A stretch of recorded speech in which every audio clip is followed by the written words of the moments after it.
আচ্ছা, বড়দিন কেন পালন করা হয়? বড়দিন খ্রিস্টীয় ধর্মানুষ্ঠান হওয়ার সত্ত্বেও একাধিক অখ্রিস্টান সম্প্রদায়ে মহা সমাহারে বড়দিন উৎসব পালন করা হয় কেন?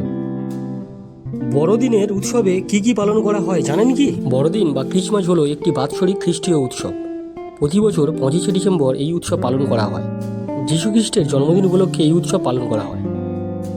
যিশুর জন্মদিন উপলক্ষে খ্রিস্টীয় ধর্মাবলীর মানুষের পরিবারের মধ্যে উপহার প্রদান, সঙ্গীত, বড়দিনের কার্ড বিনিময়, গির্জায় উপাসনা, ভোজ ও আলোকসজ্জা, যিশুর জন্মদৃশ্য এই সমস্ত কিছু করা হয়। শুধুমাত্র খ্রিস্টান ধর্মের মানুষ ছাড়াও অখ্রিস্টান ধর্মের মানুষও যিশুর জন্মদিন পালন করে থাকে।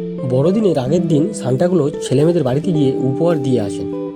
25শে ডিসেম্বর উপলক্ষে ভারত ও বাংলাদেশ এবং বিশ্বের বেশিরভাগ দেশে বড়দিনের একটি রাষ্ট্রীয় ছুটির দিন হিসেবে পালিত হয়। সবাই ভালো থাকুন, আনন্দের সঙ্গে বড়দিন পালন করুন। ধন্যবাদ।